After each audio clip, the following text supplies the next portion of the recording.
Hi everybody, welcome to our second video in our Flexbox in 5 minute series. Let's get into it. If you haven't seen the first video, go ahead and check that out. I cover a lot of the basic concepts, but just a quick refresher. In Flexbox there's two main concepts, the main axis and the cross axis, and we're going to be dealing mostly with the cross axis today. So in order to, there's one property I forgot to cover in the last video, and that's called flex wrap. And by default it's set to no wrap. And what that's going to do is if I copy these divs here and just paste more in, it's just going to line them all up on one line, one long line. But if I change the value to wrap, it's going to allow those to wrap to new lines for each one when it reaches the end of its container. The flex direction and flex wrap, there's actually a shorthand for that. It's called flex flow. And the first value is going to be the flex direction, and the second value is going to be the flex wrap property. So this is the equivalent to this. I'm going to keep them like that though, just for clarity's sake. So the next thing I want to go over is the concept of the cross axis. Like I said, the cross axis runs vertically when you are in flex direction row. When you're in flex direction column, the cross axis is actually horizontally. It's always perpendicular to the main axis.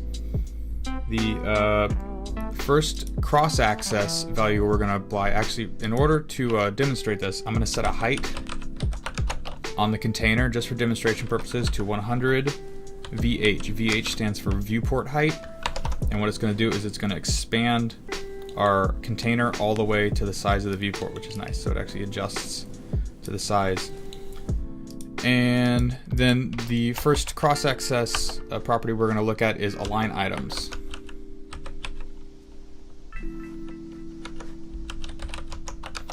And what align items is going to do is it's going to specify where on these, I'm calling these, if you picture these as different rectangles, they're going to be like main axis containers, and it specifies how on the main axis, inside the main axis container on the cross axis, these boxes are distributed. The default value is stretch, so that's why these are taking up the full height of the cross axis, because the default value is stretch. And that's also why in the last video when I set it to column they were still stretching across, is because of this align items property.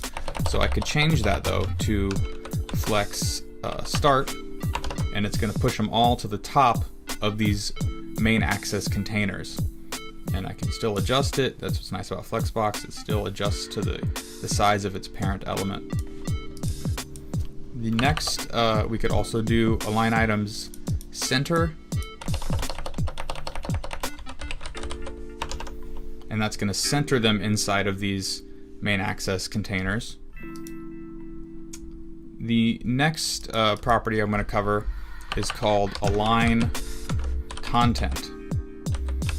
And this gets confused sometimes with align items. It's one of those things you just have to kind of memorize. But what align content does is it specifies the distribution of these main axis containers. So right now the default value is also stretch, like it was for align items. So you can picture them. I'm going to change this back to stretch just so you can picture it. So right now these are taking up the full height of their main axis containers, right? And then we're going to go align content, and then I'll put flex start, or flex start. And what this is going to do is it's going to make all these containers push up to the top of the container. So the second I save it, see how they all go up. So now all these flex, or these main axis containers are much smaller, and they only take up the size of the word box right here. And we could also do center, or we could do like space around, and that'll distribute them kind of like they were before, but it's not entirely because they're not stretched out. We could do space between, and that'll push the two top ones to the top, and that one's in the center, and that's align content. And we could also do like flex end, and that'll push them all to the bottom.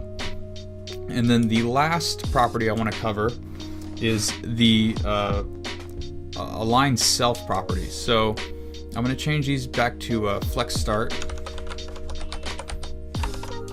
So they're up at the top, or actually we'll change them back to stretch.